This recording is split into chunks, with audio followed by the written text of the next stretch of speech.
And so I'm happy to be broadcasting live once again today.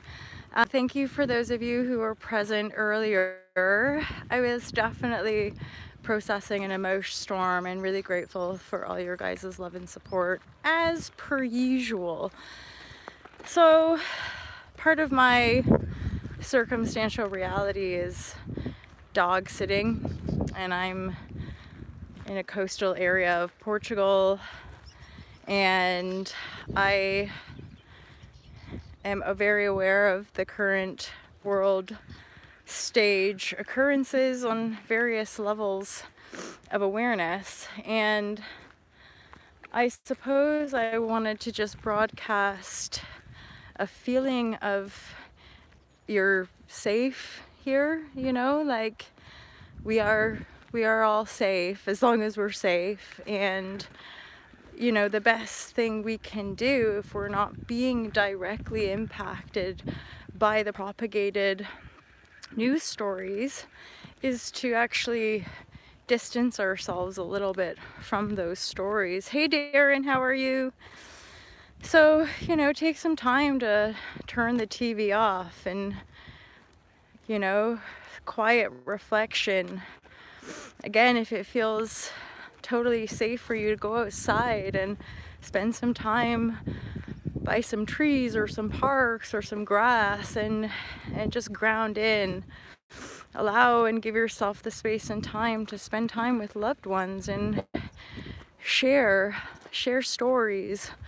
Like this is a really real time for our humanity to reset and introspect and acquire a little bit more self-awareness with regards to how we're operating and how we're, and on a very personal level, how we're treating one another and how we're treating ourselves in these modes of crises. And that the best thing we can do is continue to sit with ourselves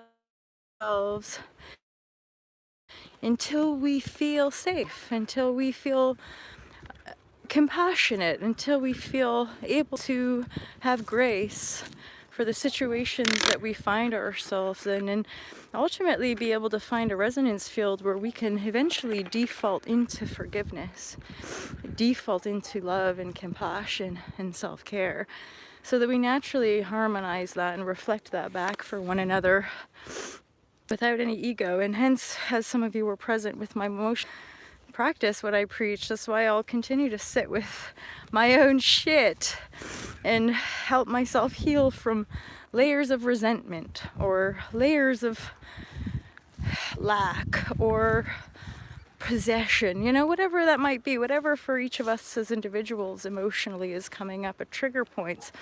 We're being provided a space to truly do some very profound healing, which, as many have reflected, we can start to see areas of the world cleaning up, waterways getting clearer, pollution's going down. And this, of course, is part of the divine reflection of our own ability to be more still. And as much as there can be a lot of propagated fear, when you turn the fear off, there is always a way via the breath and again, discernment and awareness to feel peaceful, to feel safe, and to be able to address ourselves from that place of safety, peace, and belongingness. Because so long as we're all here. And we're all going to have to navigate the energies that we face with as much open-mindedness, love, and compassion and grace as we possibly can. So you might as well start.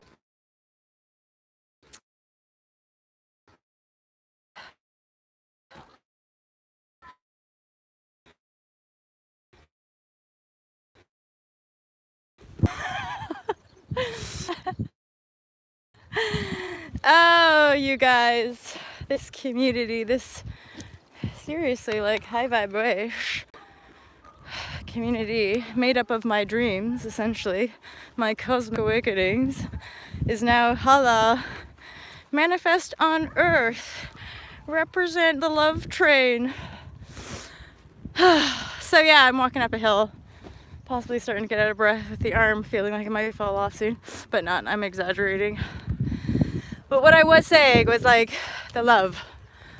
Like this is a time where we can all get into that heart, feel the love, trust the peace, trust the divine side. Like regardless of the shits, it's like know where your heart is. Know where your heart is. Trust in that. And how you love yourself, how you love your family, or how you love the beautiful sunrises and sunsets. All the love you've ever felt in your whole life, draw on that as a way forward. Love is certainly the most effective organizing power. So when it comes to seeing our way out of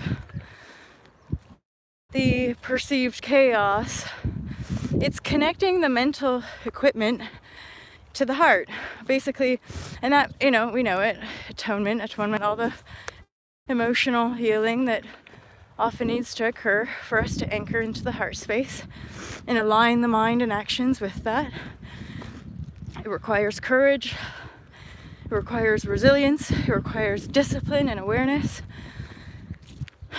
But those of us here now know that the rewards are way more than anything that TV ever told us about what we should want.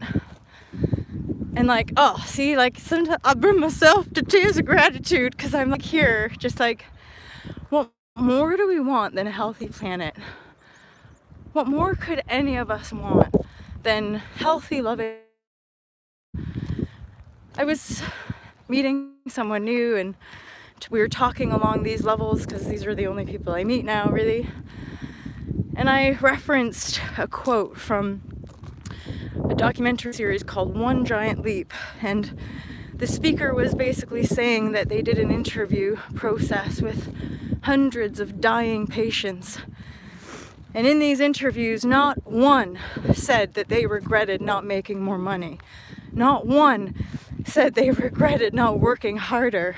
Do you know what these people regretted on their deathbeds? Not spending more time with the people they love, not relating more to this world that we live in. The fact that we're under quarantine, being told that we're not safe to breathe the air, is a wake-up call for us to reclaim our heritage, for earthlings to say, this is our land, and we know how to look after her.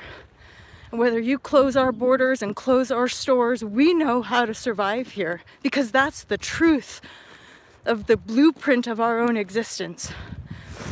We wouldn't be alive here if it wasn't the truth. Aho!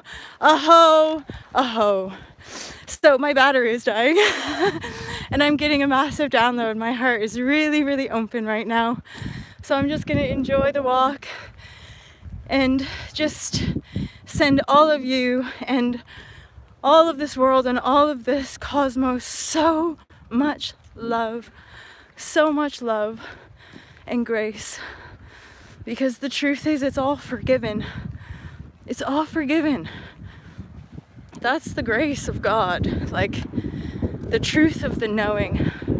Resting in the altar is to know that you are safe and that you are loved. And that everything's gonna be okay, my lovers. So sit tight and just be the flame of truth for your own world and trust that everyone else will find theirs. Love you guys. Peace out. And the dog too. She's a wild one. She's been teaching me a lot. Peace out.